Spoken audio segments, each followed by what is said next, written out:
The Mark Thompson Show. It was great. I loved it. How would you handle this? We could try ignoring it, sir. Morning. You cannot say you love your country. Where are my weed smokers at? Stay at home and get baked. All right, now, everybody. Quiet, listen to me. We're going to start a show.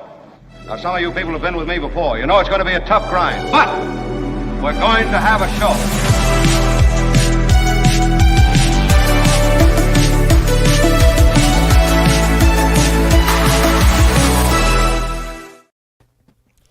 Good morning, everybody. It is the Mark Thompson Show without Mark Thompson, but it'll be a great show nonetheless. Good morning to you, Tony. Morning.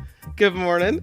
We have Gil Gross coming on the show today to talk a little politics. Gil Gross, a legendary broadcaster. Of course, he worked at WCBS in New York, which is going the way of KGO. So we'll talk a little bit about radio and the demise of what seems to be one of the last news stations in New York. I think they've got one more. But it's the end of an era. So we'll talk to him about that, about politics. We've got a Law and Disorder coming up. And Belinda Waymouth with It's the Planet Stupid. A lot of good stories to talk about regarding the environment and water, the tipping point of climate change. And also, Mark has left a really interesting interview with an author who's written a book called How to Stop a Tyrant. His name is Ira Chaleff.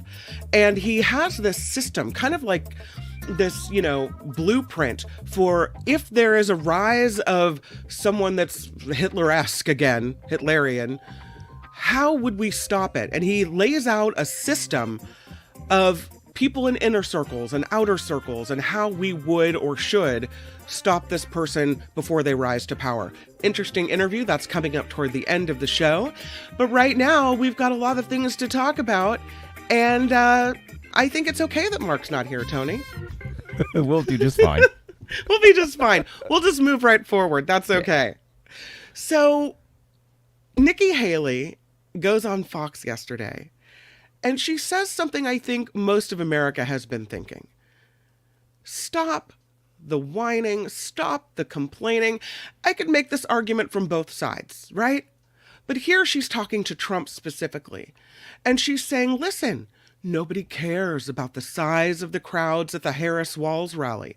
Nobody cares. You're attacking her race. You're launching these attacks that voters really don't care about. You're wasting your time. Every second that Trump has to make his message before the American people is critical. So why waste it with things that don't matter? But here's the question. Is Nikki Haley trying to get Trump to be someone that he isn't? Because maybe that's just who he is in the way that he would launch attacks against his rival. Take a listen to this video. Here's Nikki Haley on Fox. The Republican Party needs to make a serious shift here. And the first thing is the Republican Party, Donald Trump, people here at Fox, quit complaining that she's not giving an interview. You don't need an interview from Kamala Harris. We need him to win. But you got to go out and do the work. And the one thing Republicans have to stop doing, quit whining about her. I want this campaign to win. But the campaign is not going to win talking about crowd sizes. It's not going to win talking about what race Kamala Harris is. It's not going to win talking about whether she's dumb. And there you go. I completely agree. It's the same thing when you listen to the speeches given at the Harris Walls rallies. For most of it, they're talking about our women's reproductive rights being taken away. They're talking about policies. There's a list of things they go through. They say, if you want your rights, right? If you want all this laundry list of things, vote for us. Because these are the important things. Now, there are attacks on both sides. But you don't hear necessarily Trump talking about policy. I heard some audio this morning of him talking about inflation. But for the most part, it's just the same old inflammatory stuff. So I love that Nikki Haley says that, but I don't necessarily think that it's going to change Trump. So, here's an interesting tidbit. I'll call it more scary than interesting. Remember when, before the last election, even before the voting began, Trump was laying the groundwork for it's going to be a stolen election. It's like this was his argument before the votes even started to be cast, which shows you the validity of the argument already. Well, now he's saying that Kamala Harris's candidacy is unconstitutional, right? He's saying, he's describing her rise to the top of the ticket as unconstitutional and is accusing her of taking part of some kind of coup.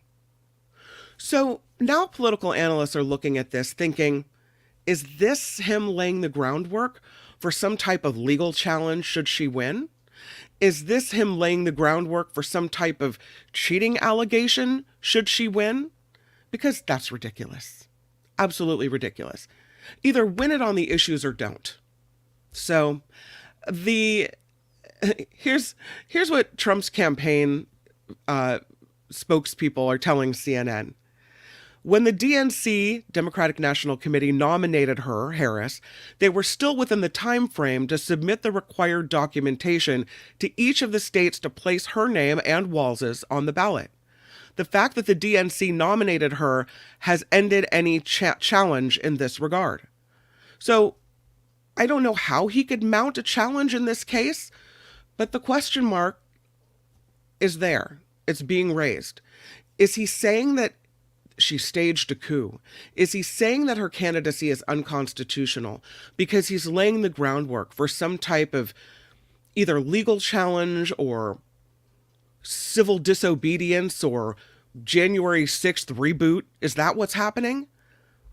He's done it before, so there's a reason to be concerned that this is laying the groundwork again. I saw this article last night on The Hill, and a couple interesting quotes popped out. The first one is about the upcoming presidential debates.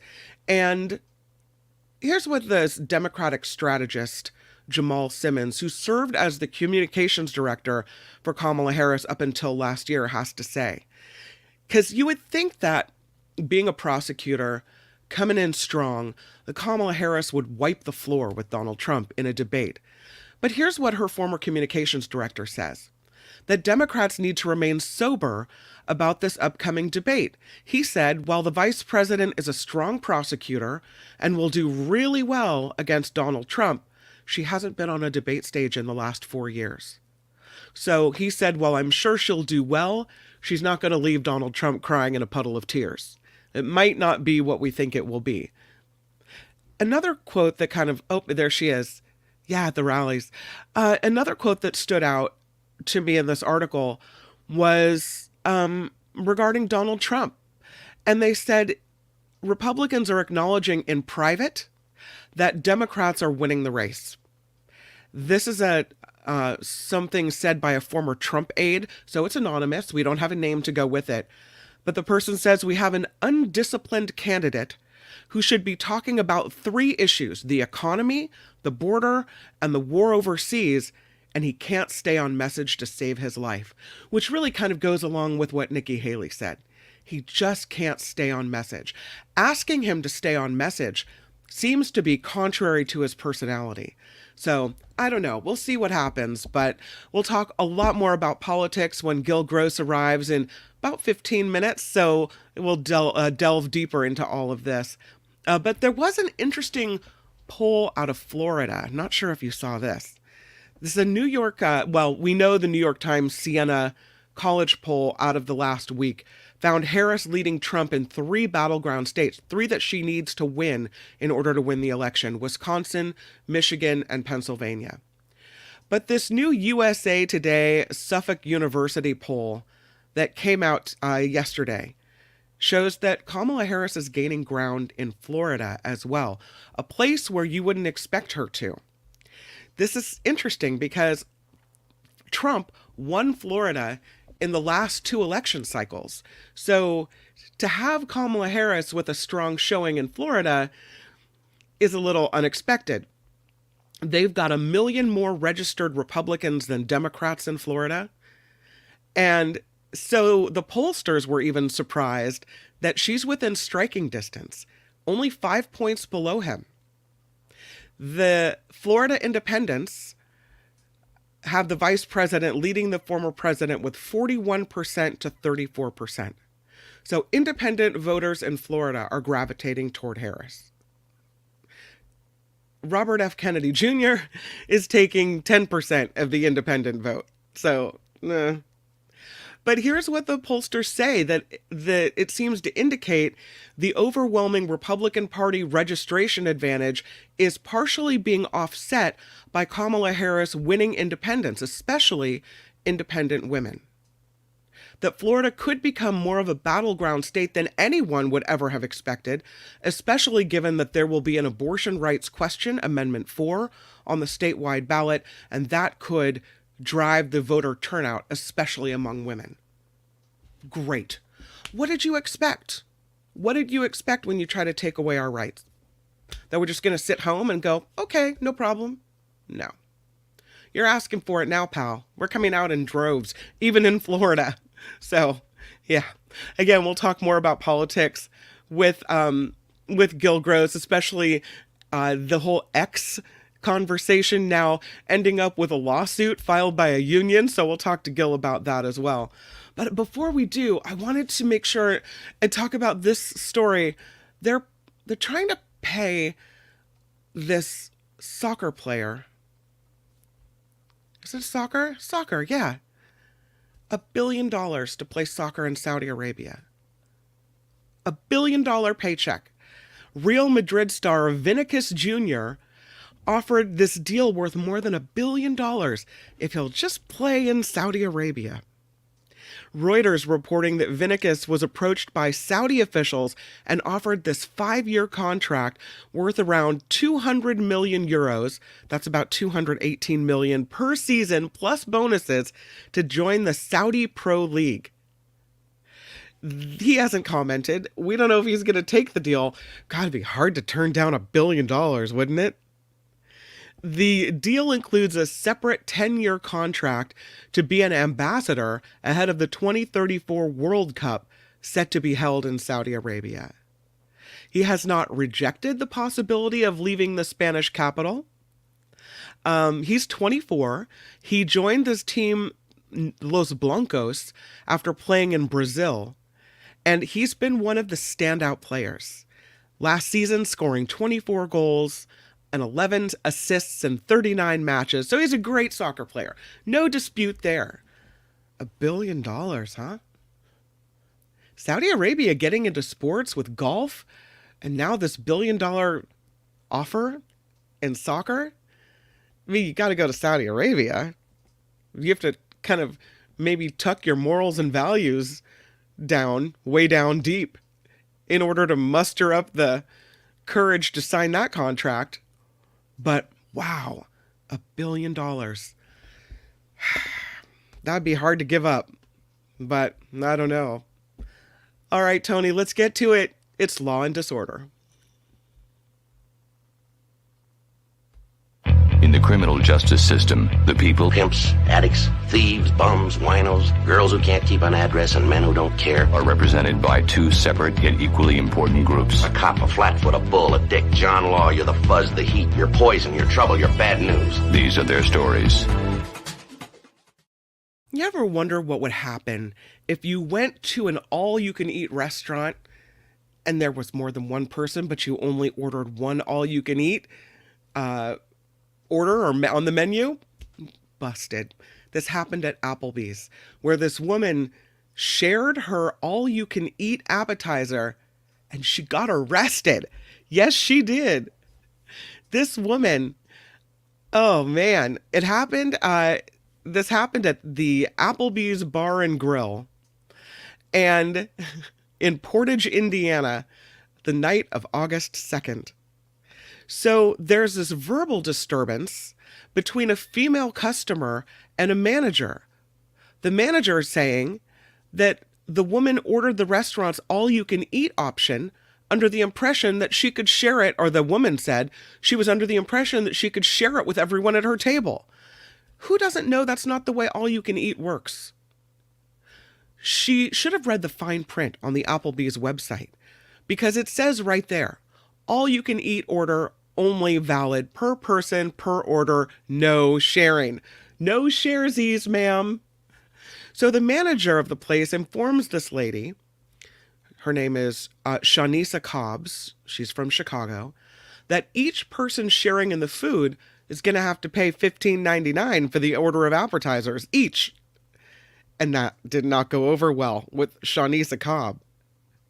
She claimed the manager was unprofessional toward her during their verbal altercation, and then she started to cause a scene. They say at one point she began to exchange words with other customers and continued to shout to the dismay of the restaurants dining around her. The police came.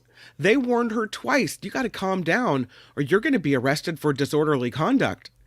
And that is what happened. She threw such a fit that she couldn't share her all-you-can-eat order that she got arrested for disorderly conduct, taken to the Porter County Jail, received a formal charge of a Class B disorderly conduct misdemeanor. We don't think any of the other people who were sharing in the all-you-can-eat thing illegally were arrested, but she was, and there you go. Who doesn't know you can't share your all-you-can-eat? Come on now. Here's another food-related law and disorder story. This one about this former Safeway security manager who was fired after giving sandwiches to San Francisco Police Department officers. This one in San Francisco. And this is now the subject of a lawsuit. This former top-performing Safeway security employee, you can see him receiving an award here, was fired after giving sandwiches to police officers working a late-night shoplifting sting at a store in San Francisco. That's what his lawyer says. He said Safeway purposefully did so to cut costs. So now 33-year-old Oscar Santos is suing, and he wants $20 million in punitive damages. Really? His formal title was loss prevention manager, which means he was supposed to fight shoplifting and theft by holding people accountable by recovering their stolen merchandise. And a big part of this was working with law enforcement. He says this involved 8 officers deployed in and out of the Mission and 30th Street store helping detain shoplifting suspects. And as a thank you for their service, he would take care of the lunch and provide the deli sandwiches and chicken from the deli, which one would think is a great way to keep those officers coming back and engaged in what's going on at the store. He said he gave away the fried chicken and deli sandwiches because they would go bad the next day anyway. There was really no loss to the store whatsoever. And he said his supervisor knew about it. But 5 years into his full-time employment with Safeway, his boss passed away and was replaced with another person from Southern California that he didn't get along with. He said, I think the new manager just didn't like me. He said, me and him didn't get along. And he said the boss often tried finding useless agreements. So he gets a formal anonymous complaint of him illegally taking away Safeway sandwiches outside store property. He said, this is something we've been doing the entire time, so why it's a big deal now is anyone's business. But he got busted for it, and 2 weeks later he got fired for violating company policy. Again, now he's suing Safeway for $20 million. We'll see what happens. I don't think he should have been fired, but $20 million seems like an awful lot to ask. I don't know. And that is Law and Disorder. Tune in again next time for more Law and Disorder on The Mark Thompson Show. All right, that's it. Let's roll. Hey, let's be careful out there. But before we get to Gil Gross, which I'm very excited to talk to Gil about the politics of the day, I do want to let you know that there is this summer meetup that is coming up. This is a virtual meetup. It's on August 29th, 2 hours, 6:30 to 8:30 Pacific time, p.m. And it is really the last chance to kind of drink in the summer magic. Visit with the crew. You've got Mark will be there, Albert, Tony, I'll be there. We've got some special guests lined up to come in as well. So here's how it works. You're going to lock up a spot, because they fill up pretty fast, by making a $50 PayPal donation. And in the comment area, write meetup. So that's important to write meetup in there. And then after you do that, send Mark an email. The email address is mtsmeetup for Mark Thompson Show, mtsmeetup@gmail.com. All right? So again, after your PayPal donation, you let us know that you did that, mtsmeetup@gmail.com. We'll reserve your spot, and we will see you on August 29th for 2 hours of fun and frivolity. It's the end of summer Zoom meetup. All right, here we go. So much to talk to Gil Gross about. He is a legendary broadcaster. I worked with him at KGO Radio, but he has worked at radio stations across America on a national level. I'm so honored and excited that Gil Gross is coming back on the show. Welcome, Gil Gross, everybody. Yay. Hi. Hi. How are you? Good. How are you? Good. Before we get into... For a legend, I may not really exist. You are a legend. You're a living legend. How about that? Yeah, okay. Sure. I love your shadow behind you. I'm going to try that, by the way, the next time Rhoda asks me to do a chore, like clean up the bad crap in front of the house. Just I'm a living legend, honey. I shouldn't have to actually do that. Living legends don't do the dishes, Rhoda. No. Living legends don't vacuum. Living legends don't pick their socks up off the floor. That doesn't work. Yeah, let's not stay with that, because I rarely do any of those things anyway. So I'm on really shaky ground here. Let's get to politics where I'm on, better ground. Well, before we do, I wanted to talk to you about what happened at WCBS in New York, because it kind of went the way of KGO. Totally. Here we are. This talk about legendary station, had the most amazing reporters and anchors and hosts over the years. And kaput in New York. It's gone. Yeah. I mean, it's what's happening to radio, and it's not because of the quality of the product, as it wasn't at KGO before they disastrously decided to go to all news, of which there was a very fine station already existing in San Francisco, and then, tried to come back in a bare budget to talk. Similar problem to KGO in one way. The audience had moved to FM, especially after a competing station, WINS, had moved to FM and took a lot of audience over to that dial. And as KGO found out when they tried going back to talk, once you leave the dial and your listeners go to the other dial to find something, whether it be FM or not a dial at all, podcast, it's almost impossible to get them back. So,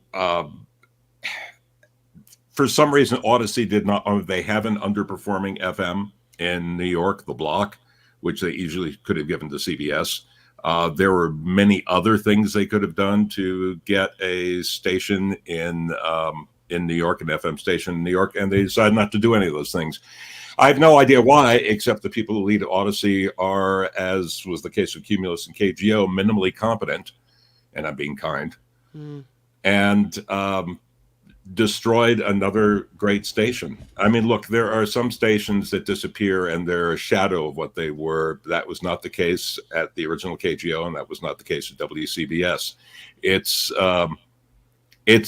insane. It was a great all-new station. It was one of the high points of my career. I've been very lucky to work at the places I've worked at. I was very lucky to be part of the legend of KGO, if even a small part compared to some of the people who were there for decades, and certainly WCBS. I have dear friends at both of those places, and they're hurting now. Yeah, and that's the most painful part of this. Yeah, but people aren't served. I mean, the main thing here, if I want to get away from the fact of my personal feelings about these stations, my relations to them, local news is basically losing out. People are so uninformed now about the very things that affect them the most, which is what happens in their communities, what happens in their towns. you pick up the Chronicle, for anybody who still picks up the Chronicle rather than going, say, to SFGate, and it's paper thin. If I was away and was coming back to San Francisco and flew into the airport, I'd grab a Chronicle before I got on the bus taking me to the train. And before the bus got from the Oakland airport to the BART station, I was done reading the Chronicle. There was that little in it. There was that little content. So we're in a very bad way in local news. The big loss to New York of WCBS, as it was for both news, because we did news and morning drive and afternoon drive at KGO, and discussion, where you never totally knew what the host might think at KGO. Some that were always progressive. We had conservatives like Bill Wattenberg. We had people who looked specifically at issues. And you never knew what they might say that day, which is very rare these days. And it's that loss of local news that this is another sign of. And that's the big loss, because that's a loss that people around the country have been having market by market by market, never mind the legendary stations that both of us have been privileged to be a part of. Yeah, I agree. A lot of comments saying the same thing, that KGO is still in business, but it's not making ratings or cash. So what are they doing? I don't think they care, as long as they're not putting out money. I don't know about their financial situation, because they're part of the larger Cumulus block, and you can't break it down by stations. Here's what they're doing: sports betting. It has no ratings. They get a 0.1. Yeah. Which is nothing. It's a very select audience of people who want to give their money away. Sports betting, you're advertising to people who are going, here's cash. I should probably be spending it on rent or mortgage or food or, saving for my children's education or something. But I'm going to bet on, the Oakland A's. Does somebody do that? I'm going to bet on the Oakland, Sacramento, Las Vegas A's. And that's what I'm going to do with my money. So you're advertising to a very niche audience, but people who want to give their money away. It's very much the same audience in a different manner that CNBC has. CNBC has no ratings, but they make scads of money because they're advertising to people who are saying, here's money, take my money. And that possibly for something, especially when you have no local personalities, no local connection, when it's just something coming in from somewhere else out in the country and it's being piped to the transmitter, they might be making a few bucks. I don't know. It's sad to see it go. Yes. Yeah.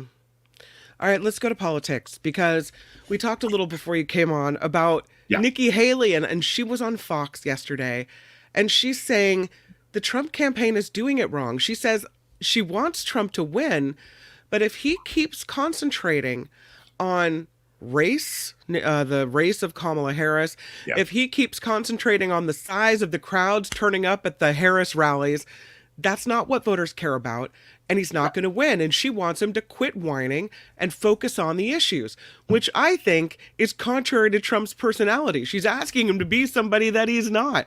Do you agree with her? What are your thoughts on that? Let me get this straight. Nikki Haley is whining about Trump's whining. Is that what we're talking about here? That sounds a lot like it, Gil Gross. Sure. Yes. Okay, good. Just wanted to be sure what we were talking about. Well, look, she's right. Something that you get to say, everybody gets to say about Nikki Haley at some point, because she's taken every possible position and every possible issue at some point.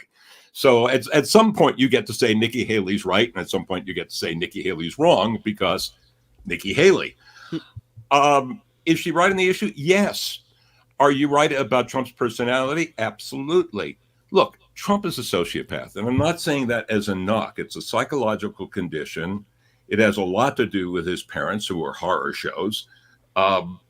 If this were, and I've often said this, and probably have said this on this program before, if Donald Trump was the guy, he lived in an apartment building, he was the guy down the hall, and you never saw him because he didn't have any personal friends, but you'd meet him at the trash incinerator once in a while, and you'd say hello, and he'd kind of look at you and grunt and go back down. You'd feel bad for him. You say, that poor man. He has no friends. He doesn't know how to be with people. He only thinks about himself. And you wouldn't invite him into your apartment for coffee or anything, but No. You'd feel bad.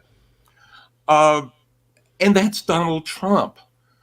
Trump doesn't care about you. Trump doesn't care about anyone else. And Trump gets in these crazy things, talking about, I was on this helicopter ride with Willie Brown, which is, the most improbable thing is if I were to say, Mao Zedong, who I have nothing in common with and who's been dead for years, and we went for a hike yesterday. It didn't make any sense whatsoever. The whole story was so cockamamie. But that's Donald. He'll defend that story, even though it's been proven. Even though the lawmaker that was on that helicopter, who's from Southern California, has said, nope, it was me. It was him, and it was in New Jersey. Yeah. They weren't going over the Paradise Fire. It was over New Jersey, and it was more than a decade ago, and it was insane. But he'll defend that the same way he's defended seeing the Twin Towers fall from Trump Tower, which is physically impossible to do. The Muslims rioting in New Jersey on 9/11, which they did not do. And he defends all of these things that are more important to him. It's more important for him to be the font of information, to be where all of your thoughts come from, than it is for him to be right, tell the truth, or, and this is the opening for the Democrats, or to say things that make sense about trying to get elected. He was a change candidate for a disaffected American populace when he first ran. It didn't last to get him a second term, so that's already a problem for him. And he's repeating a lot of the same stuff that did not work the last time. But he's not a change candidate now. He's the other old man. I'm not knocking being old. We all get there. it beats the hell out of the alternative. But he's sticking with these things and his personal grievances. James Carville said it ages ago when Clinton was running, and Clinton would go off thinking about various other things. And Carville said, it's the economy, stupid. Mm-hmm. And that became kind of the watchword the Democrats got. Oh, it's the economy. Okay, that's what people care about. I guess I'll talk about that. This makes no impression on Trump. He will mention some things about the economy. Unfortunately for him, fortunately for Democrats, nothing that really is hitting home with anybody except people that, other billionaire friends. But look, the economy and immigration could both work for him.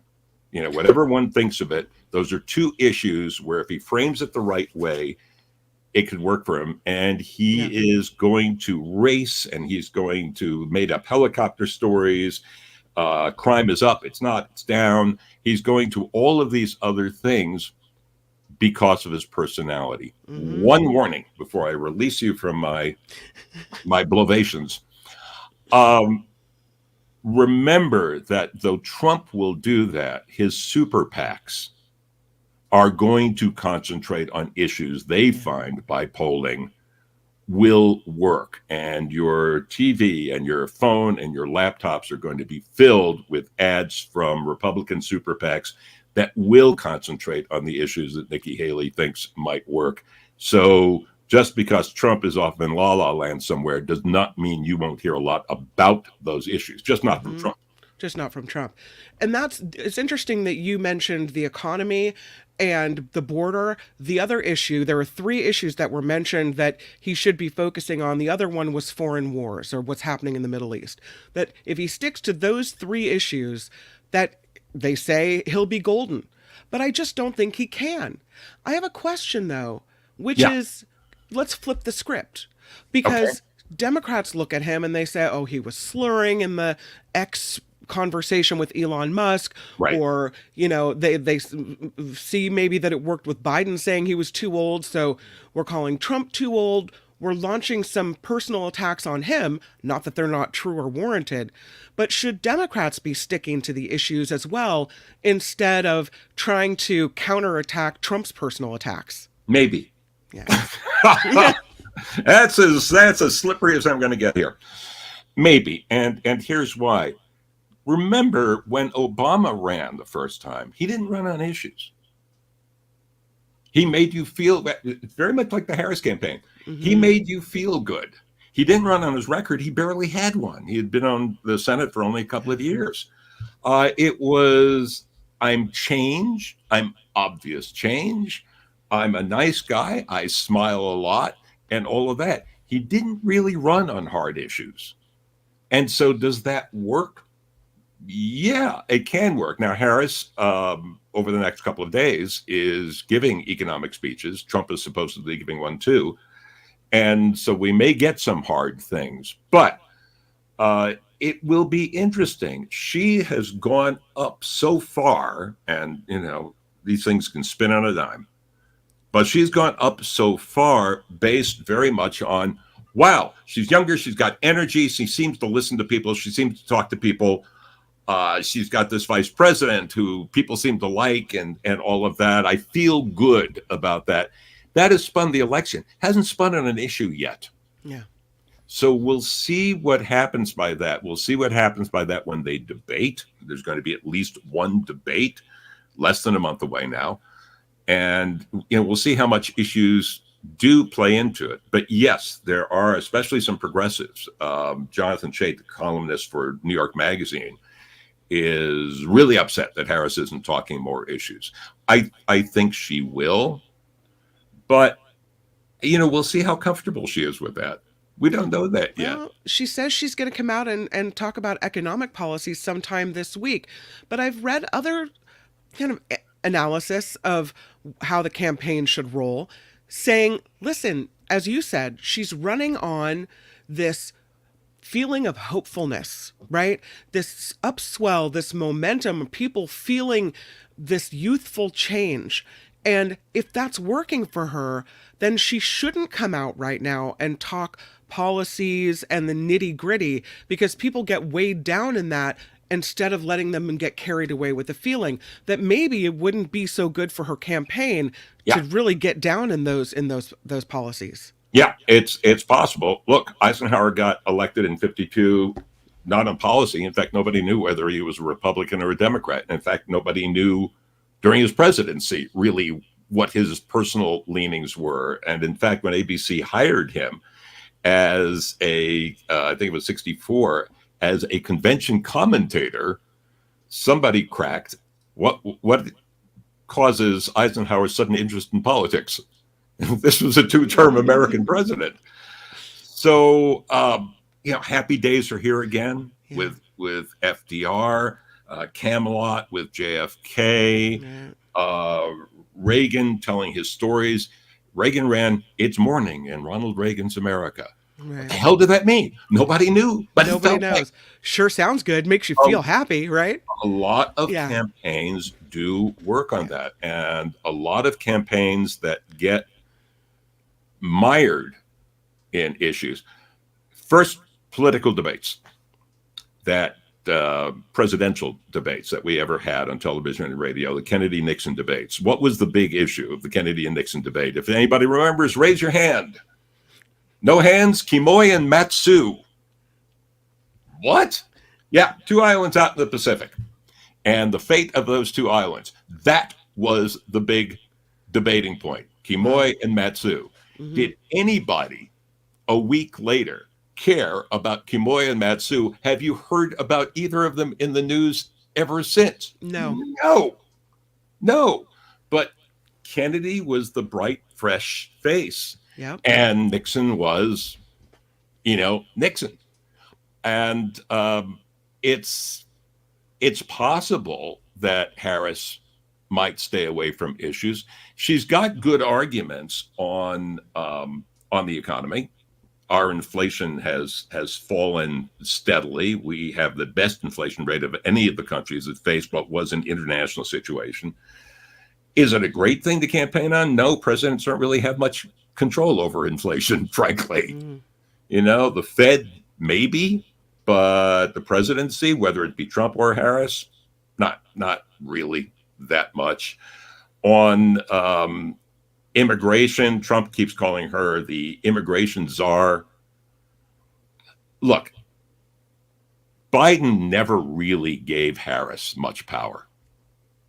Biden actually had more power from Obama than Harris had with Biden, which was a surprise to a lot of people. And even Biden got cut out by Obama a lot. Personally, they liked each other, but they weren't that close in terms of, Joe, you do this. Here's the total immigration thing that Biden gave Harris. Hey, can you talk with the leaders of El Salvador, Guatemala, and Honduras? And try and convince them to, you know, do a better job so they don't have all of these people coming out of those three countries, running through Mexico and heading to our border. Because if conditions are better in those three countries, the border thing will relax. That's it. That's everything Biden gave her, which gives her an out, but also it creates a situation where she's going to have to come up with something. Neither side really talks about immigration in any way that is hitting home with the American public. Nope. It's interesting, though, that you brought up the candidate of change, because I saw this article on Politico last night, and the headline is Trump's crucial power has been neutralized because he was the change over from Biden. Yeah, it was They Jeff. said it's the first time that a sitting vice president has become the change candidate. They said it's almost a violation of the laws of the political universe. It is. The quote is from the article, by definition, a vice president looking to inherit the Oval Office has been a part of the outgoing administration, and there's only so much distance the vice president can credibly put between them and their boss. So that was Jeff Greenfield. Yeah. It's great. It's a great article. So how is it that Kamala Harris is the candidate of change? Is it simply because she's a woman and she's younger and she's a woman of color and that's the change? The very thing that Joe Biden's still upset about, according to people close to him, which is that he kind of got pushed out for change, is a power for Harris. I mean, they're going to campaign together this week, at least once, but they weren't that close. I mean, you know, Democrats are saying, oh, they were very close. They weren't. Not like Mondale and Carter were.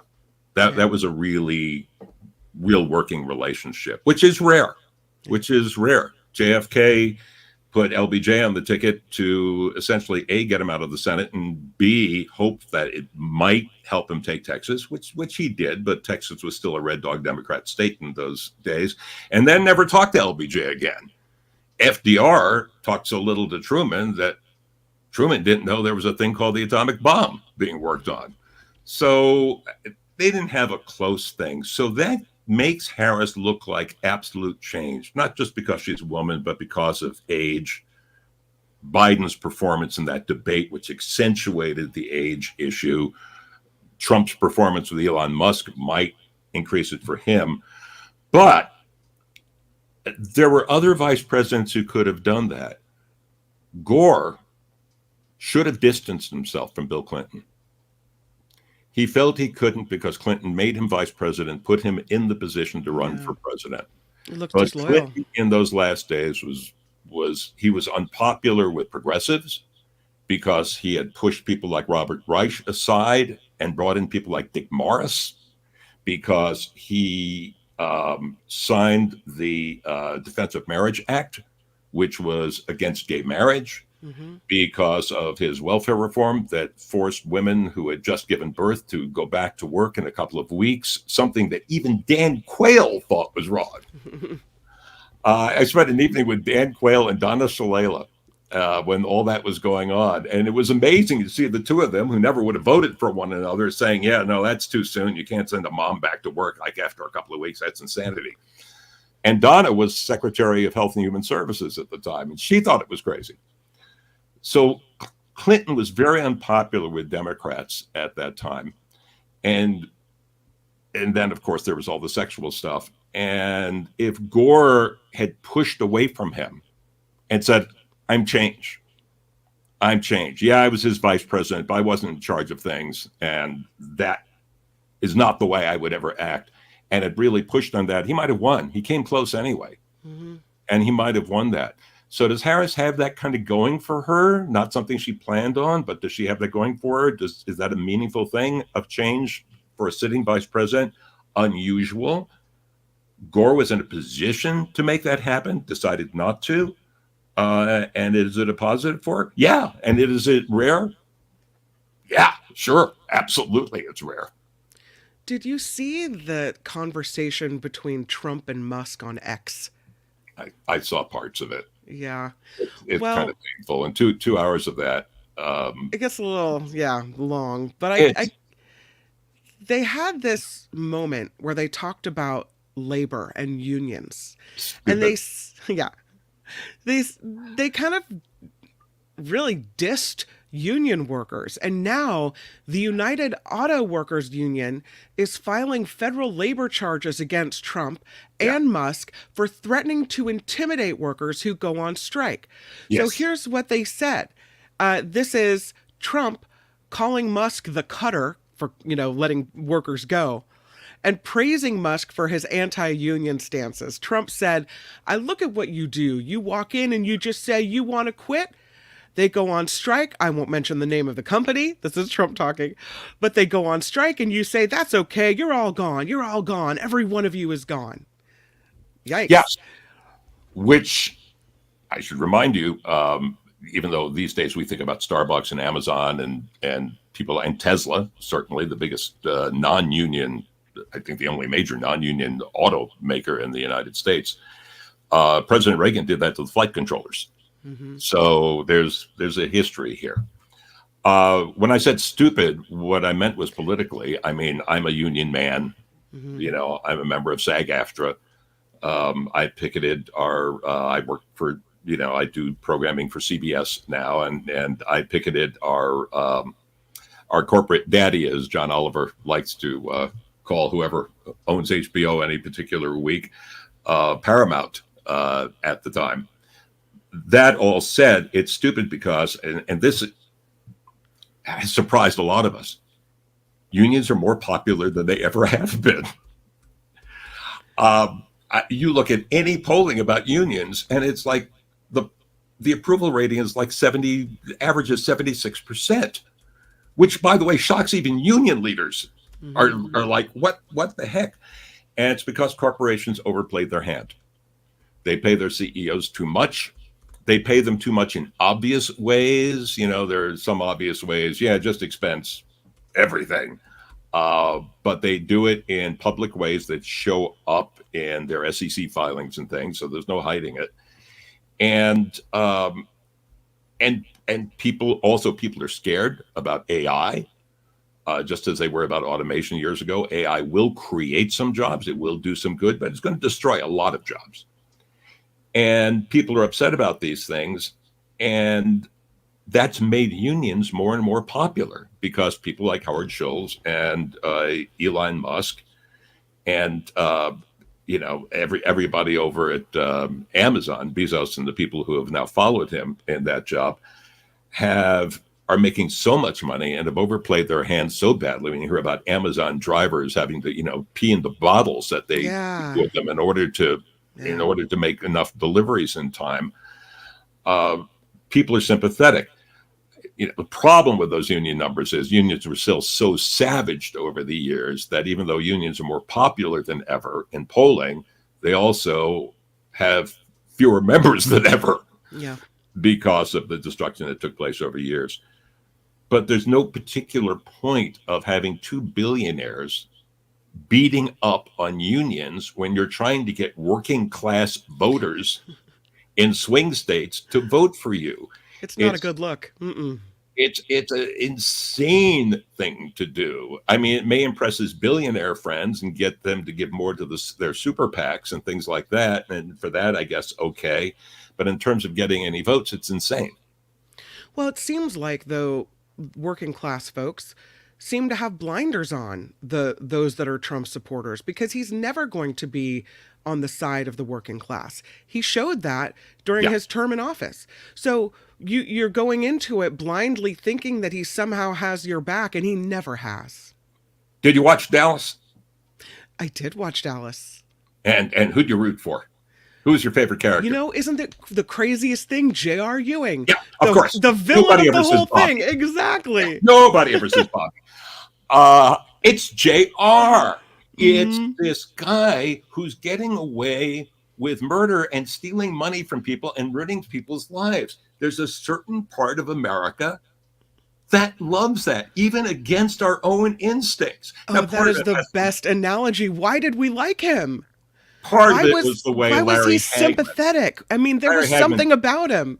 Yeah, Larry played him beautifully. And Larry was, weirdly, a very progressive, very sweet guy.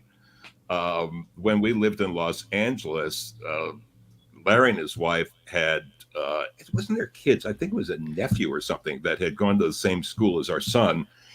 And he kept supporting the school and showing up for fundraisers, things long after his family no longer had anybody there. Yeah. So part of it was just Larry was a very good actor.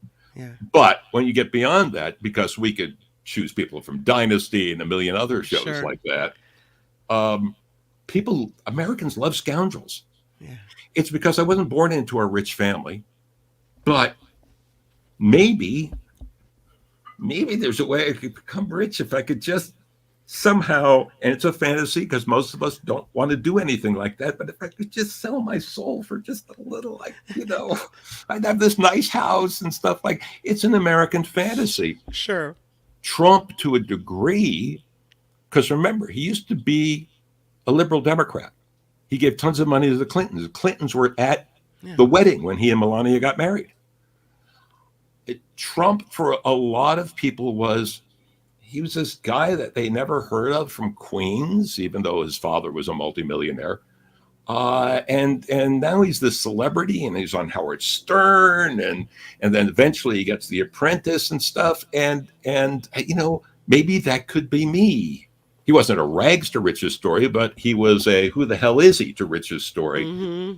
And Americans still like that kind of stuff. Why do we give millions of dollars to televangelists? Poor people do this.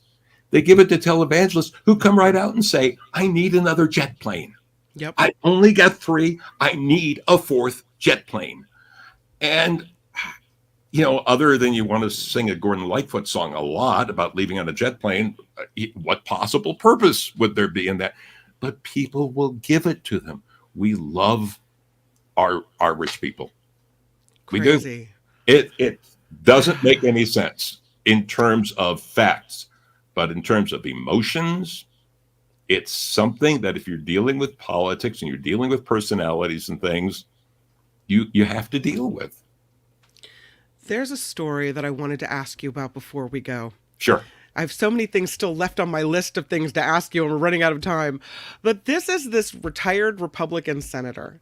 Yeah. His name is Richard Burr, and he voted to impeach Trump. Yeah. Which could have prevented Trump from running for office again. He now says he will vote for Trump come November. Yeah. I think it's the ultimate in hypocrisy, but he says, hey, no. He said, maybe someone will have a hard time squaring my decision to vote for him, but I don't have a hard time with it because I understand why I voted for impeachment. He said, it's not a disqualifier. He said, I thought it was a bad choice that I thought a president made at the time, and that some people are shocked. But he said, I think I might have voted a different way than if I told them. He says now he may have voted a different way. But yeah, so he was among Republicans, 7 Senate Republicans who joined Democrats in voting to convict Trump for the events of January 6th. And now he says he's going to vote for the guy. Yeah. So you're asking... I mean, it's one of these things where... I guess I'm asking for your comments on this. Do you find that it's hypocritical to do one thing and then turn around and do something else? Here's an answer that'll tick everybody off. No. and I'll tell you why. Let's flip it. So let's say that Joe Biden had actually, and by the way, again, there's zero evidence of this, even though there's more bad things about Hunter Biden coming out, but it doesn't involve the president. He just for people who are going, what? Hunter Biden apparently went to the American ambassador in Italy and asked for help for Burisma, the Ukrainian oil company he was working with, to do business in Italy. But there's no signs that anything went up to the White House. And in fact, the ambassador kind of went, this is kind of skanky, so now we're not doing this. Right. Anyway, but let's say that Biden had helped Hunter Biden do things and had violated the law and had escaped impeachment because the Senate decided not to convict. Now, let's say Biden is running against Trump for president, and you want a liberal Supreme Court someday, or at least one, not one that's locked into the right wing for the next 40, 50 years. You want abortion access. You want civil rights, women's rights. You want honest elections, all these things. Are you still going to vote for Biden, or are you going to vote for Trump? You're going to vote for Biden. I know, but it's this thing that bothers me is this age-old thing that we're looking at which is policy over who the person is, who the whether they have good character or not, whether you want all the things you just mentioned, and you're willing to sacrifice having someone sitting at the helm of the country who maybe isn't a good person. I agree with you. Let's go back to Bill Clinton. Yeah. Let's go back to Bill Clinton. Not just the affairs, including one with, White House intern, which would have been, as an intern, would have violated absolutely every HR rule at every corporation in America, even the most conservative. Yeah. So let's go back to Bill. And Bill does all these things, and he brings, as I said earlier, brings Dick Morris in and listens to Dick, and Bob Reich can't get into his office anymore. And he and Bob go back to when they were both going to Oxford together. And it was like, oh my God, this man's a disaster as a human being. And he lies under oath, and oh Lord. And now he's running against Bob Dole. And Democrats voted for him. Because were you really going to vote for Bob Dole? And Dole was a nice man, by the way, was a very nice man and worked with liberal Democrats. I called Bob when George McGovern died, and they had worked together on getting food to poor people in America. McGovern part mostly out of concern for the poor, Bob somewhat that, but also to help farmers because the government would buy all this surplus food and distribute it to poor people. But they were very close, and Bob was in tears. I'll never forget that conversation. I mean, he could not get himself together, but he still wanted to talk about George. So it wasn't like, you know what, and I got this a lot when Robin Williams died. Can we talk about this tomorrow? I can't go there today. But Bob really wanted to talk about George. So, these are people who worked together. But were Democrats going to vote for Bob Dole instead of Clinton and let Bob Dole make decisions about the Supreme Court and all these other things, all these other issues? No way in hell. Yeah. And Clinton won, even though a lot of Democrats didn't think Bill Clinton was a nice person. Now, as evil as Trump? No. But, that's a that's a low hurdle. Gil Gross, I always love it when you swing by the Mark Thompson Show. Thank you so much for being here. Thank you. It's always good to talk to you again. I hope I see you again soon. Have a great rest of your day. Okay, you too. Gil Gross, everybody. Bye-bye. Bye, Gil. We got to keep this show moving because there's so much to talk about. As a matter of fact, we're going to talk environment next. We've got Belinda Waymouth, our eco-journalist, on tap. So let's do it, Tony. It's the planet, stupid. The planet Earth. Some call me nature. I am very passionate about the planet Earth. A living, breathing planet capable of sustaining whatever life forms we see fit to deposit on it. Spock, judging by the pollution content of the atmosphere, I believe we have arrived. It's the planet, stupid. No. It's the planet, stupid. Belinda Waymouth, welcome to the Mark Thompson Show again. How are you? Hi, I'm great, thanks. How are you? I'm doing pretty well. We've got the climate tipping point. We've got water issues. We've got, and some good things in the mix as well that you have for us today. Yeah. We always have to have some good stuff, Kim. It can't all be doom and gloom. No. Even though it's a little bit crazy out there right now. And that New York Times story was really a big deal. And I was very actually happy to see that it got, top billing in my feed, because it's like we need to be talking about the stuff and people need to be aware of it. Absolutely. So what's your priority today? Well, I think that this New York Times story about the planet's climate tipping points and where we're sort of reaching them, I think it's really important. And I know it's a hard one for people because they've got other concerns. They're concerned about the economy. They're concerned about how much things cost. One of the big things that people are concerned about right now is immigration. But I'm going to get to that in a little bit, because one of the things that I'm really thinking about is just how, everything is so interconnected. And we have to remember that. And we have to remember that this spinning ball is our home, and we're completely reliant on, every system and all the biodiversity. I mean, the amount that, we've talked about this before, that the planet, the resources of the planet contribute to our well-being and to the GDP of, every country. It's really huge. So the thing about the tipping points, and this is a thing that I think is really important when you think about, coral reefs, and they're super, super endangered because of how hot the oceans are. And what they're saying is, if we, can pull back on how much the amount of greenhouse gases we're putting into the atmosphere, we might only lose 70 to 90% of the coral reefs. But if we don't do anything and we, keep on as, business as usual, we could lose, they're estimating 99% or up. So that's basically all.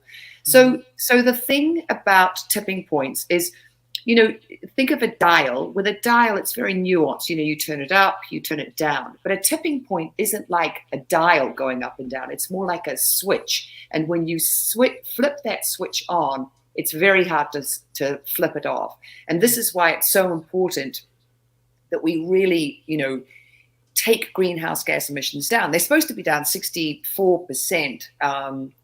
By 2035, 2050, we're really supposed to be reducing, but the problem is we aren't.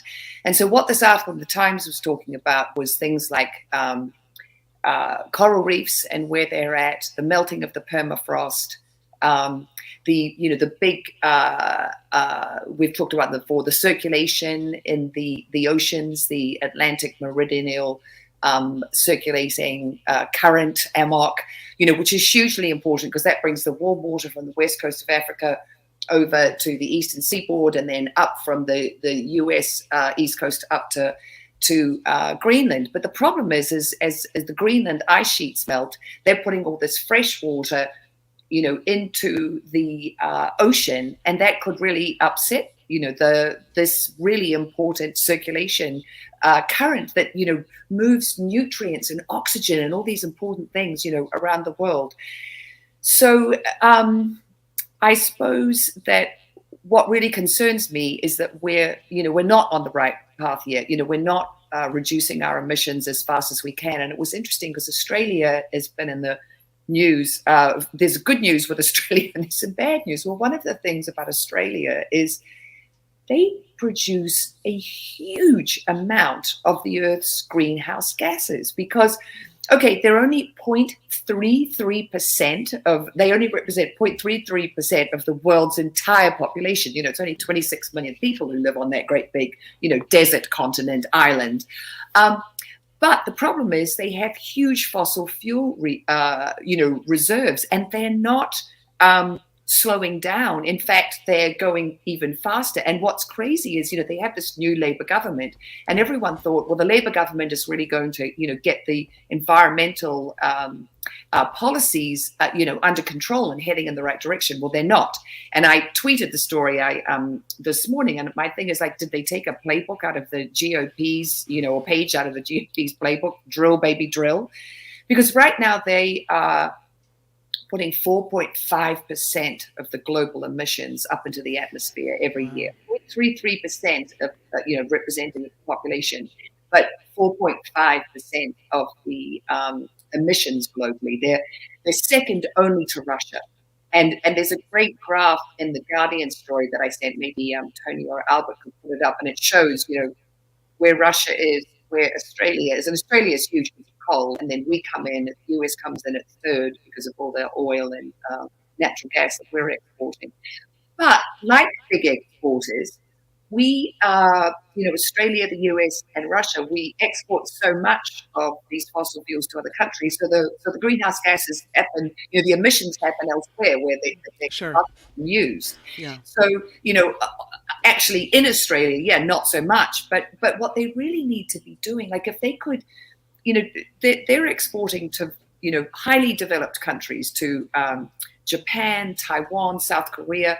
And what really needs to be happening, and other all big exporting, fossil fuel exporting nations need to be doing this, is talking to the countries that they export to and saying, hey, what about we get into partnership on renewables?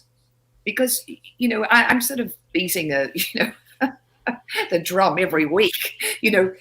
We have to be going in the opposite direction, not in this just, increasing. I mean, they say that within the next decade, Australia is set to double their exports, and they will gobble up 9% of the remaining carbon budget. They talk about how much carbon we can still burn. Well, that's almost 10% of the remaining carbon budget, and they're going to blow through that by 2035 if they keep on exporting these huge amounts of coal, and and they're doing the same thing that's happening here. I've talked about what's happening along the Gulf of Mexico. Yeah, so this just puts it in perspective, and you can see red is coal, and Indonesia huge with coal, huge. And this is we know it. We can't. We have to be going in another direction. And a big thing that I thought was also really interesting in Australia, and this is also, I'm using sort of Australia as an example, but it's really indicative of what's happening in the rest of the world. Because when Australians have been polled over since 2022, the priorities in what they're concerned about are shifting. So even the Greens actually in Australia, so back in 2022, it was 90% of them were saying we're really concerned about climate change, and now it's down to 70% of them are concerned about that. And one of the things that is growing as a concern, and we're seeing this in Britain with these horrible riots that have been happening with the white supremacists, anti-immigration. We see it here with the talk of, we're going to deport, millions of people. It's just, if we get in, they're gone. And Australia is one of the three big countries for immigration are the US, Canada, and Australia. And Australians are really concerned about the number of migrants that are coming into the country. Well, here's the thing, Kim, some migrants are escaping oppressive regimes, but a lot of them, in fact, I would say, most of them are moving to other countries or are on the move trying to get to other countries because of economic reasons. Well, what is one of the huge things that's driving economic downturn right now, particularly for farmers? It's climate change. There are droughts, there are wildfires, there are all these things. I mean, they talk about, Guatemala, hundreds of thousands of Guatemalans moving north because they can't farm anymore. And so if the developed, richer countries don't help these people, at home where they live, of course they're going to be on the move. And this migration, and this is what I was talking about before, about how interconnected everything is. Mm-hmm. This is this sort of, you keep on making the conditions worse, and then the thing you most fear is coming true. But if you took care of those conditions more, the thing that you're most, fearful of that's coming, true, this invasion, as a lot of people see it, you need to go to the source, and we're just not being, I don't think, smart enough about it. Seriously, Belinda, you expect people to plan ahead? Well, no. I mean, that's not who we are as a species. For most of our time on the planet, We were hunter-gatherers, we weren't, these sedentary, living in towns, driving cars, we have a very myopic short term, it's, see the deer, kill the deer, eat the deer. Oh, there's the next deer, And so, we have to overcome, this. But I want to tell this positive story that's coming out of Australia. I don't just want to seem like especially as a Kiwi, I can't be seen as an Australia basher. So one of the stories that I was, I'm really interested in soils because soil is this huge resource, super important. It holds 3 times as much carbon as the atmosphere. It's second only to the ocean in how much carbon it can hold for us. So it's really important that we take care of it. And also because where does our food come from? It comes from the soil. So there are all these different startups that are trying to really utilize soil as a resource and not utilize it as a resource, basically help it to be the resource because we've depleted it so much. So there's an Australian startup, they're called Loam Bio. It's a great name. I'm only being a little bit sarcastic, but it is the loam. They're talking about the soil, the loam that's on top. Yeah. And what they're doing is they're taking microbes. Oh, so this guy, this is the farmer. I think his name is something like McDonald, or it's a great name for a farmer. He's down there looking at how the spores are doing. So what Loam Bio has done is they've got all this funding, and with 100,000 acres in Australia, they're getting farmers when they're planting their crops to add microbes. And there's so much, microbes are everywhere now, our microbial, health, our, gut biome. Gut biomes, it's very, current. But the biome is hugely important. And what they're doing is, so they're taking, so what are microbes? Where do they come from? Well, they come from fungus. So they're taking dry fungal spores, and when they plant their crops, they're adding this, this dry powdery, dirt basically to the dirt. And what you can think of fungi as carbon traders. So what they do when they get down in the soil is the plant starts to grow, the crop that's been planted, the microbes latch on to the roots of the crop and they absorb excess carbon that the plant is taking out of the atmosphere. And the fungi then transfers that into the soil. And it's deep enough that it can hold it there. And it's not just because what farmers have been doing is leaving the debris of a crop on top. So all that organic matter, so that carbon can go back down into the soil and regenerate the soil. But the thing with the fungi is it's a deeper store of carbon.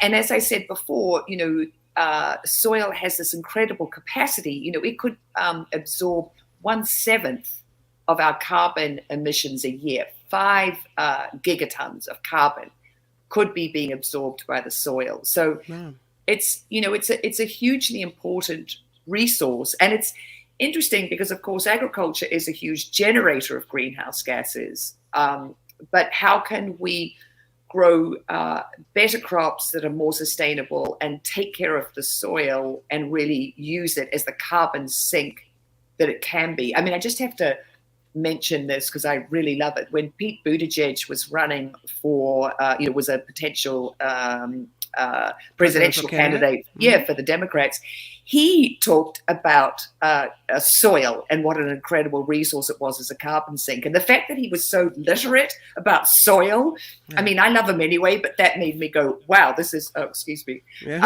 super cool, that he gets this, how important soil is. So there are lots of different companies that are looking at, how do we utilize soil, save soil, and then, get it to help us. And it's a win-win for farmers. And, realistically, it buys us some time.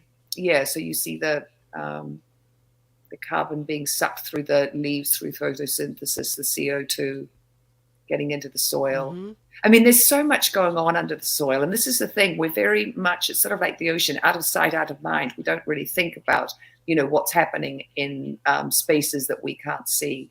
But this is a thing that will help us, but we still have to be reducing, emissions. That is super important. I have a brother-in-law who is a soil scientist for the EPA. So what you're talking about is like every family dinner. We talk about soil, talk about things like that. And it is really interesting how we could change things by using the environment around us as well. Well, this is the thing. This is like, the interconnectedness of all the systems, what's happening with, migration and the push-pull of that, what's happening in the systems that sustain life on Earth and us as a species, because, we're pretty rapacious. We have a big appetite for the planet's resources. And taking care of the soil is, I love that you talk about that at family gatherings. I know.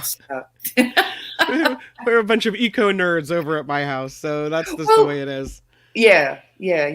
And okay, so that's one positive story. And then another positive story, it was the one that you alerted me to, what has just happened with the, so Southern California's Imperial Water District, which is the biggest, thirstiest user of the Colorado River Basin's water.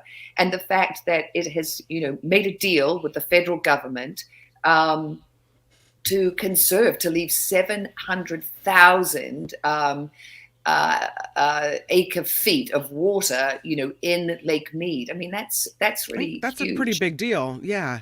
I don't know how they're going to do it when it comes to, California being likely going back into drought. We have good years and bad years. So how they're making this deal to leave all that water, it's great, but don't we need it?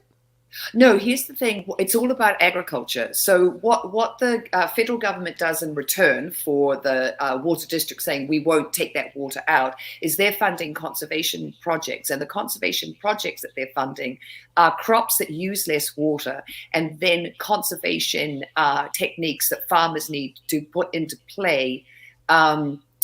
It's really wild when you see that big... when you see where the lake has been and where it's at now. I just never, when I drove through Lake Shasta, I sent you guys a little video of it a couple of years ago when we were driving north and just seeing Lake Shasta with the, it's really, it's so intense. But the thing is, we have to do this. We have to grow, we can't, in the Central Valley, we can't keep, and then the Imperial Valley, we can't, and Coachella Valley, which is part of the Imperial Water District, where they've got all those golf courses, which are just, they're just water. I mean, that's just ridiculous to have golf courses in the desert. But we have to be right-sized with the crops that we grow. We can't grow, cotton, it's too, water dependent. I mean, I know there are all these almond trees in California, the amount of water that it takes for, per almond, it's, it's crazy. So it's that thing of, I'm going to say it again, making reality our friend, what works and what, being sensible, basically. We don't like that. I don't think we think that is sexy as a species to be sensible, but no. Plan ahead, do things that make sense, think ahead. Yeah. Why do that? Well, if you have kids, you have grandkids, you really want to be, thinking about these things. Absolutely. Belinda, you've brought us the serious, you've brought us the positive. We go off into the world feeling a little bit better about what's happening, thanks to you. Oh, well, that's my mission of my raison d'etre. Thank you, Belinda Waymouth. It's the Planet, Stupid. My pleasure. Thanks, Belinda. Bye. Bye-bye. More. It's the Planet Stupid. No. It's the Planet Stupid. Next time, only on The Mark Thompson Show. Yay. I love when Belinda swings by the show, and I always learn so much. As mentioned earlier, Mark left this recorded interview with author Ira Chaleff. The book is How to Stop a Tyrant. It's a system that he has set up to recognize signs and what to do. Really interesting interview, and I hope you enjoy it.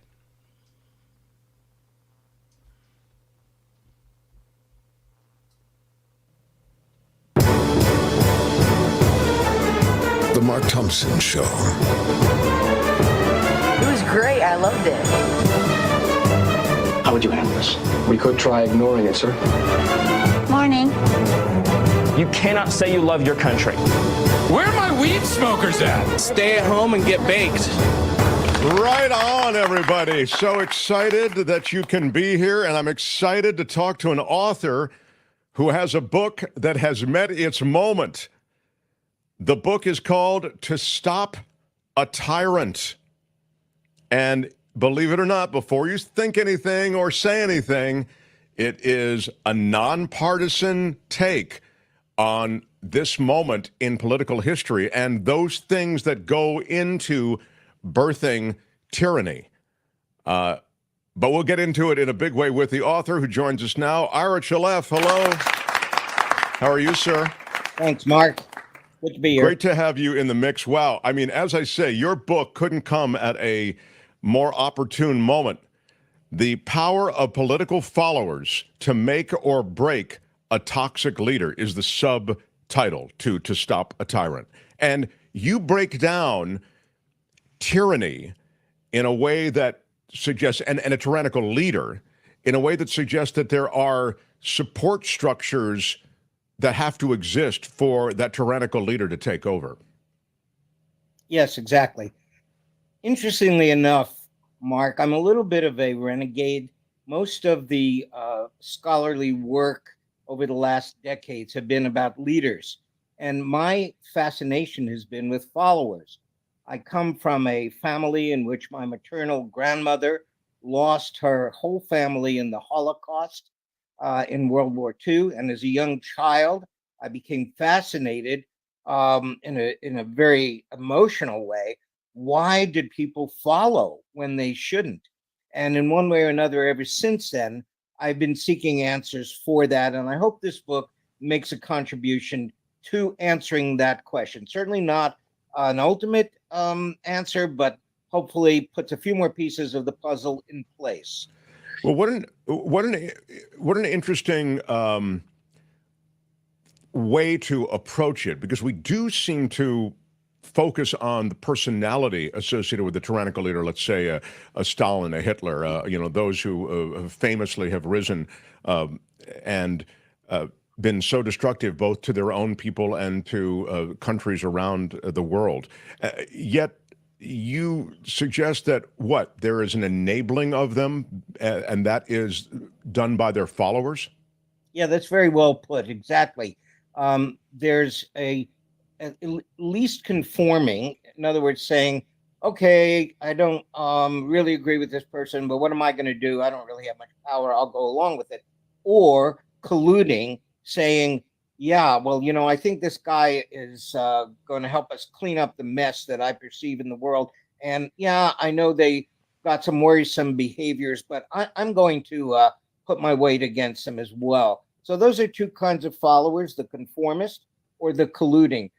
My work has been around a third type of follower, which is I call the courageous follower. And the courageous follower both supports their leader when their leader is doing something that really deserves support. And leadership is hard. We can't expect perfection from our leaders. But if they're generally doing the right thing, let's give them our support. Let's throw cynicism out the window. But if they're not, that's when we have to speak up, even if there's risk to us, whether that's social risk, economic risk, or worse. We need to speak up, because that's how we contain the worst aspects of that leader who may potentially become a tyrant. Isn't that interesting? So that becomes the intriguing way in which you lay out slowly the way that followers allow for the tyrant to emerge and indeed to succeed. Yes, you're absolutely right. It sometimes they can just parachute in all fangs, but more often than not, they somehow or other work their way to power, and they won't necessarily become a tyrant, but we know that power tends to distort. Power tends to corrupt. That's an age-old observation. So what we need to be careful of is that, first of all, we support leaders who don't seem to have as much tendency to allow power to do that to them. But secondly, all of us, if we have enough power, might misuse it. So we have to have structures around us and actually personalities around us who can help us say, hey, you're going a bridge too far. I like what you're doing up to here. Now you're overstepping the line and you got to pull back, or else I'm not sure I can keep following you. Yeah, that's what you really talk about in your book, the idea that there's an inner circle of close confidants that can help, support, and may be able to actually influence policy is kind of what you're suggesting. But then there are there's another circle. You break it down quite clearly. There's an inner circle, there's a near inner circle, there's a bureaucratic circle, and so on. I wonder if you could get into a little bit of that, because it's fascinating. You don't need to have all those circles working together for the tyrant to arise, do you? No, you don't. There's not an exact mathematical equation here, but there's a confluence of events and energies. So all politics is about leading and following, but also it's always within a context. What is going on at the moment? Is there, are people feeling relatively safe and secure? Are they feeling threatened financially or potential of invasion or whatever it is? So people behave in different ways based on their sense of what the context is. Now, each of us has a different capacity to reach the leaders. And, you know, we could be talking about our mayor, our governor. It doesn't just have to be the head of state or the head of government. But those of us who go to rallies, we have a certain amount of power by reason of our numbers and how we voice our approval or not. Those of us who are in the inner circle obviously can whisper in the leader's ear before they go to bed even. So we each have different communication channels, different powers of persuasion. What my task is in this book is to help each of us identify what are our powers and how can we best use them in a timely enough way so that if we have a leader who's starting to abuse power, we can interrupt that projection, that trajectory towards becoming a tyrant before they've consolidated so much power that really it's a suicidal effort to stop it at that point. It's a bit like a fire. You know, if you can stop a fire while it's small, that's easy. By the time it gets out of control, all you can do is run for your life. We want to try to catch this kind of trajectory before we have to run for our lives. I'll get to the U.S. in a second, but let's just talk about the world at large. It's really a time where we've seen the rise of tyrannical leadership around the globe. You've seen even a different kind of tyranny. And on this, I might point to Hungary, let's say. It's a kind of soft tyranny, if you will, you know, where the universities and many of the higher education institutions have been culled of various professors who don't represent the mainstream, as they put it, or maybe represent a religious doctrine that they don't approve of. That's only the beginning. You've seen rights of Hungarians taken away in a series of moves over the years, and you look at Orban, and he is someone who is pretty much securing his future. Again, you can call it tyrant, you can call it, you can just call him a leader. There's a tyrants can take on different forms, I guess is what I'm getting at. And that seems to be more of a soft tyranny, that which is going on in Hungary, for example. I think you are expressing a view that I often hear. I think we have to be cautious about that view because soft tyrannies have a habit of becoming hard tyrannies. You know, if you go to the Holocaust Memorial Museum in Washington, D.C., the first part is 10 years before the Holocaust begins. All of the creeping legislation that started to constrain people of a Jewish consent or people who were Roma or sexually different, that laws started to be slowly implemented and passed, and then it became a cascade, an avalanche. So this is the whole point, that when we see that soft, quote unquote, tyranny beginning to manifest, let's not get too complacent about, well, it's just a soft tyranny. That's really the time when we need to act. That's a fair point. I guess I was pointing to these emerging tyrannical leaders as taking different forms, and I think you so appropriately point to the fact that, well, they can take that form initially, but they can get a lot toward a grim place quite quickly. And when they're, yeah, go ahead. Sorry, did you say something? No, you're absolutely right. I love your language as well. A grim place is very evocative, and also a correct characterization. This is kind of the theme of my book, that you can't really stop a tyrant, even though the title is to stop a tyrant. What you can do is stop someone who's becoming a tyrant. In the book, I call them a proto-tyrant. They have the characteristics of a tyrant, which, if allowed to fully emerge, could well become a tyrant. So this is a little tricky. This isn't easy stuff, because you can have all leaders, all political leaders, have to acquire a certain amount of power in order to implement their agenda.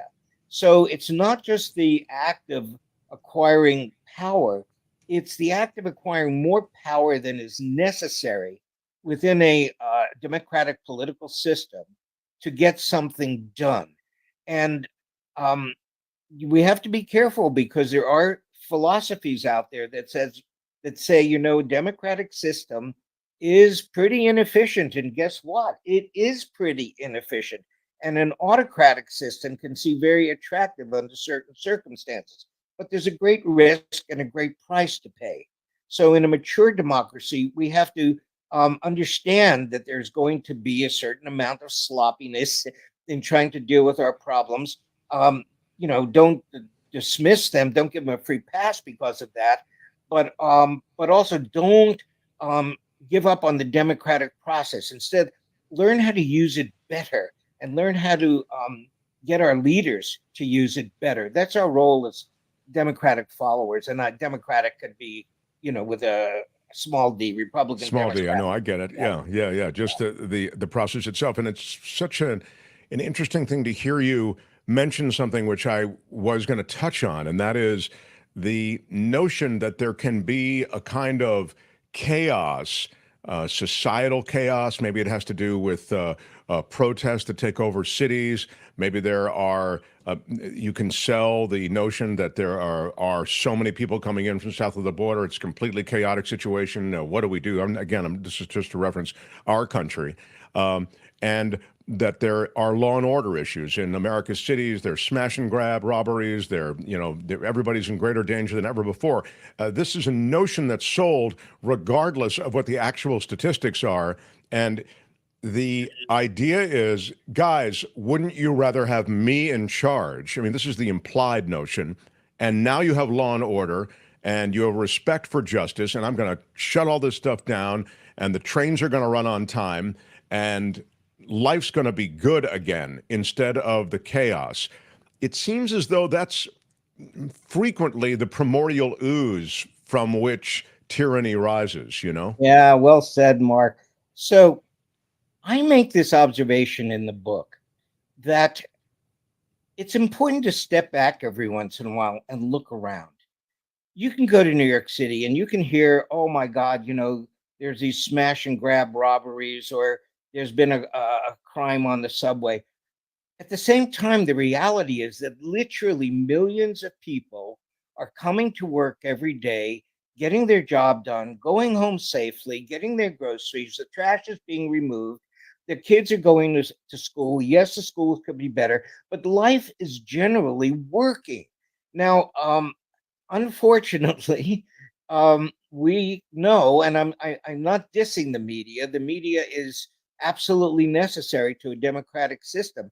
And yet, there are certain incentives of the media to play up, and there always have been, the things that scare us, alarm us, and make us pay attention with our eyeballs, or buy our subscriptions to the paper, etc.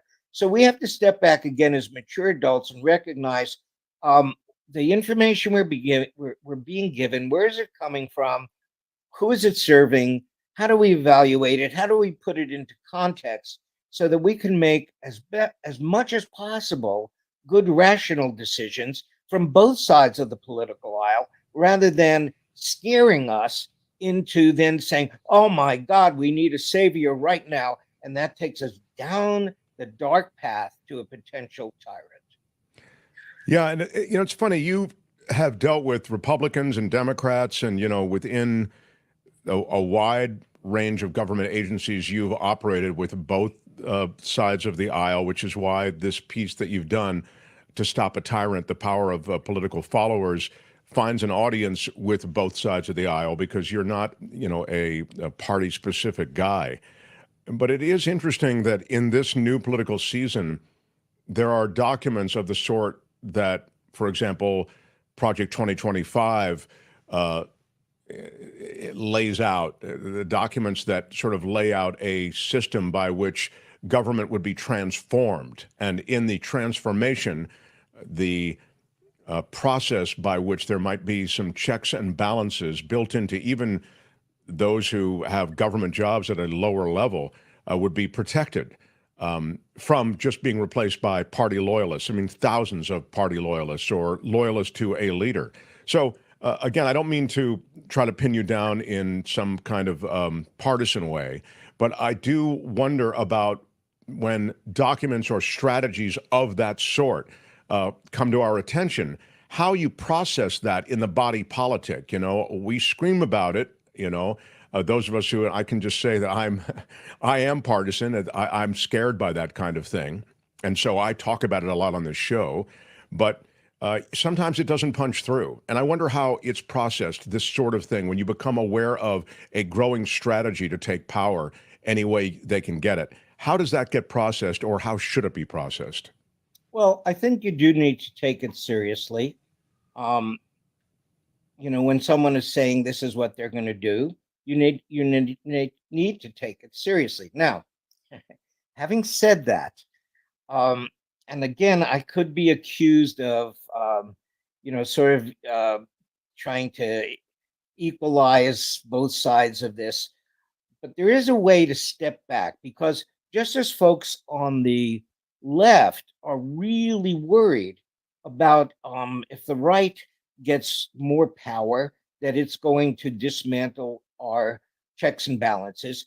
The folks on the right, and I don't mean everyone on the right, because that's too broad a category, that are very concerned about what they call the deep state. Now, I don't like the term the deep state, but at the same time, we need to understand, and this is political theory, which has been known for 100 years at least, that bureaucracies do tend to then form their own sort of, they become their own masters. And it's sometimes in a democratic system, it takes a charismatic leader to, again, pull them back a bit, because theoretically, our system is that whoever we elect is supposed to then implement the policies that we elected them on. And yes, they have to get Congress to go along, but they also need a bureaucracy to help implement those. Now, if the bureaucracy is saying, well, no, we're not doing that because this guy's only going to be around for 4 years and we've been here for 20 years, that is another form of problem. So again, democracy is not easy. There are no perfect forms of it. So my whole point is, rather than let us be really scared or terrorized by these prospects, step back and evaluate, okay, to the degree, if I'm on the end of the political spectrum that's worried about dismantling checks and balances, okay, how do I at least slow that down? What are the levers for doing that? And this is where one has to become politically savvy and politically engaged rather than just, fret and wring our hands. That's where, when I look at the circles of support, inner circle, near inner circle, bureaucratic circle, the activist circle, the populist, these are all things that you discuss in your book.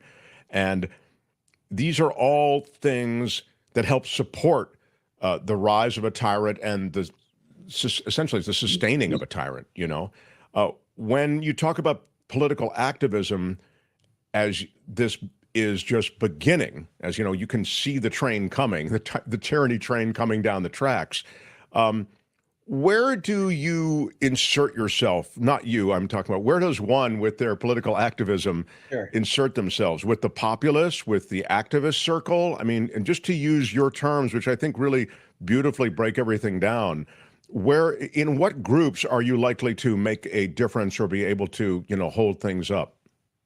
In my book, Mark, I try to show how you can make a difference from any of the circles that you find yourself in or are willing to put yourself in. So, for example, theoretically, the least powerful circle for the individual is the populist circle, where you are perhaps online following what's happening, or you go to a rally and follow what's happening, but you don't have any particular inside data or any levers that you can particularly pull.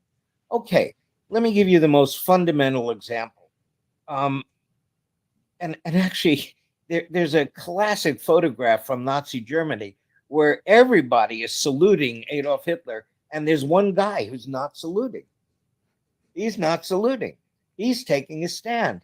Now, does that make a difference? You can say, well, probably not. But on the other hand, if it becomes kind of part of the culture to say, look, I don't salute everybody who says everything.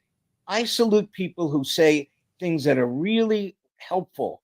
And they might say 5 things that are helpful, and I'm going to cheer and roar, in approval. And then they say 3 things that I think are very detrimental to our country. And I'm not going to do that. I don't care who on the right of me or the left of me standing next to me is doing that. I'm going to take my stand. And maybe, just maybe by me taking a stand, maybe that gives them the courage to take a stand as well.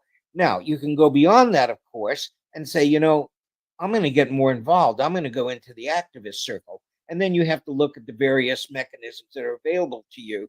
And, frankly, I have seen on both sides of the political aisle, people who had no power of their own really take a strong look at how does our grassroots system work and figured out how to acquire an inordinate amount of power in their political parties by stepping into these roles, which were more or less moribund or vacant, and shaping them in their image. We may not like the way they did it, but they did it within the confines of the democratic process. So, we can't blame them for doing that. Instead, we have to look at ourselves and say, okay, well, now how do I do what I can do to make as much difference as they seem to be making? You mentioned that Hitlerian time where you're seeing all of these rallies and that black and white footage, with the guys walking in lockstep, and then Hitler himself screaming, and because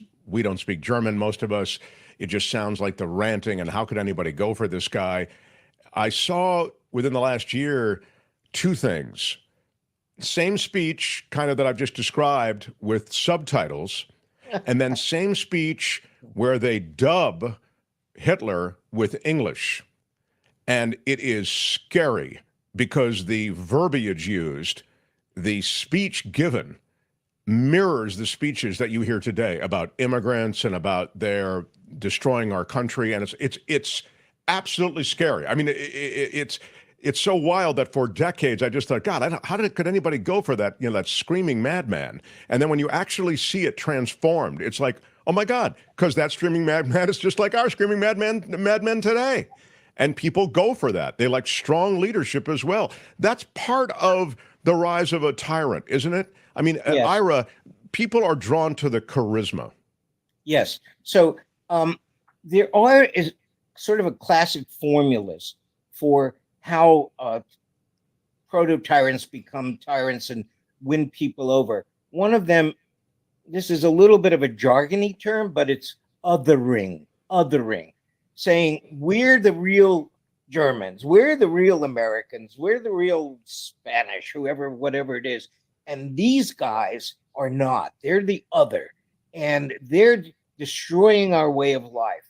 Well, the chances are they're not destroying our way of life. The chances are they just want to live and make a life for their family, just like we want to make a life for our family. So we have to get sophisticated enough as democratic citizens to go, no, you're not going to manipulate me that way. Yes, we need more orderly controls at the border or whatever it is. And I don't mean to be casual about it. These are serious questions, but don't let it panic us into saying, oh my God, there goes my whole family and my kids' future and my wife's safety and whatever. And if I let this other dominate, because that's just us being manipulated. And that's where, as followers, political followers, we have to become more sophisticated. And I hope that in my book that I'm helping people to step back and kind of re-examine how do they do the role of political follower and how would they like to do it differently and how could they do it differently? Yeah, it's a tall order. When you see it coming, it's just a very interesting test for, how active you're going to get and what options one might have. And the last thing I would say is, just because I sort of feel like we're living that part of it too, is when people feel as though they have less of a stake in what's going on, that their agency at the table in terms of affecting policy and the future of America, their country, when that has been limited or reduced, or they may feel completely like outsiders, like, deep state, it's all being controlled by the fill in the blanks, the intellectual elites, whatever it might be, you begin to see how that can breed resentment, anger, and then an activism that actually promotes a tyranny, right? Yes. I spent quite a few years in Washington, D.C. With a nonpartisan organization that helped members of Congress, both Republicans and Democrats, to serve their constituents better by reason of better communication practices, better management practices, better planning practices. One of the things I observed is this really interesting phenomenon that we have this misnamed congressional recesses. And what happens during a congressional recess is, the 535 voting members, House and Senate, go back to their districts and states, and they'll have 6, 8 more events a day, talking to people, meeting with people, and they hear what people are worried about. They hear what people want to see being elevated in terms of the policy agenda. And then they come back to Washington when the quote unquote recess is over, and they start talking to each other. Did you get an earful on that? Oh boy, did I get an earful on that? What are we going to do about that? This is actually a reasonably healthy process that, again, we have to not give up on it and feel powerless, but instead go, well, if I want them to hear me, show up when they're in the district, show up, ask to meet with them in their office, ask to meet with their staff, go to the town hall, ask the questions, because yes, you're only one in hundreds of thousands, but guess what? If you're concerned about something, the chances are that thousands of other people are. And if enough of us speak up, these are elected officials. They listen. They know that, yes, despite the gerrymandering, despite all the, incumbent advantages, they could lose their seat if they don't pay attention, if enough people are speaking up. Yeah, I mean, there's certainly a lot of evidence that, that political movements are born of sometimes, very small numbers. And by the way, tyrannical political movements are born sometimes of just a small group. So it works both ways, doesn't it? Ira Chaleff, the book is To Stop a Tyrant, The Power of Political Followers. I'm so impressed by your career, your decades in Washington in a nonpartisan way. And this book really lays it out. As I say, a book that's met its time. You know, Ira, thank you so much for spending time with us. I appreciate it. Thank you, Mark. My pleasure. All right, Ira Chaleff, everybody. We'll have a link to the book so that people can buy it below this video. So good luck with the book, my friend. All right. We'll talk soon. All right. The Mark Thompson Show. Love that interview. So good. As a matter of fact, I saw this comment pop up from teacher Lori during the interview. She says, this is why digital citizenship and media literacy need to be requirements in K through 12th grade. They are already going to curriculum out there already. Easy to teach lessons that spiral through the grades. Yeah, just the idea that we could have a system to stop it. I'm fascinated by that and the idea that you could do it.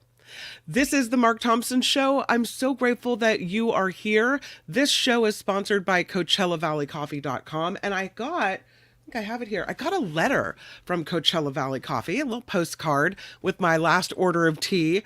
They say, thank you. We appreciate your continuous support. And we threw a pound of vanilla tea in there so Kim doesn't run out. From Cliff. Love it. Love that they're so personal, and it's not just me, it's not just Mark. I've heard multiple people talk about CoachellaValleyCoffee.com and the personal touches that they offer with their service. So CoachellaValleyCoffee.com is the website. Mark says it's the best coffee he's ever had. I've heard the same thing. It's certainly the best tea I've ever had. I absolutely love the vanilla tea, the ginger mint tea, the jasmine tea. Courtney loves the English breakfast tea. CoachellaValleyCoffee.com. Check it out. And if you do find something that you're considering purchasing, when you get it in the cart, the little code, the special Mark Thompson Show exclusive code is MARK-T. All together, no spaces, MARK-T at checkout. That gets you 10% off. I would also like to mention, again, our end of summer meetup. And that is happening at the end of this month. It's 2 hours of this really fun time, 2 glorious hours. And it's Mark, it's Tony, it's Albert. I'll be there. A lot of special guests will be there as well. It's going to be a lot of fun. I have to tell you, these things, I have had the best time. You get to see all the faces of the people you've enjoyed chatting with, and kind of just spend some time getting to know each other. Really, really fun. It is August 29th, 6:30 p.m. to 8:30 p.m. It is, I believe that's a Thursday. So here's how it works. If you want to come, and these spots often fill up really quickly, it's a $50 fee or contribution. So you PayPal the $50 to Mark, and in the comment section there, you have to note meetup. Then send us an email saying you just did that to mtsmeetup@gmail.com, mtsmeetup@gmail.com. And you're good to go. We'll reserve your spot. We'll see you on August 29th for this 2-hour meetup. I really hope you can make it, because I'd love to see you in person and meet you and talk politics and have fun, maybe a little bit of wine, hanging out for a couple hours. So that's the end of summer Zoom meetup on the Mark Thompson Show. Thank you so much for being here. Tomorrow is going to be another really good show on the Mark Thompson Show.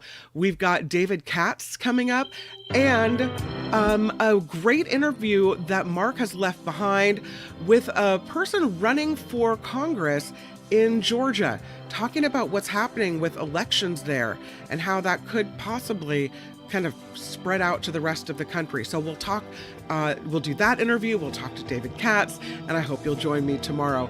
Right now, though, meet me over on the After Party Live here on YouTube. I'll see you there. I hope you have a really good rest of your day. And again, I'll see you tomorrow on YouTube. Thank you, Tony. Appreciate you. You're awesome. Thank you for rallying all the pictures and for being here as well. And I'll see you back here tomorrow. Yeah, I'm in all week for Albert. That's right. Don't sound so excited about it, my friend. Hey, woohoo! All right, everybody. Have a good rest of your day. I just put a link at the after party in the chat. Perfect. Love it. Thank you, everyone. Talk to you tomorrow. Bye. See you, everyone. I'm Shadow Stevens for the Mark Thompson Show. Bye-bye. All the time. Bye-bye. There it is. There we go. Now we can leave. Bye-bye.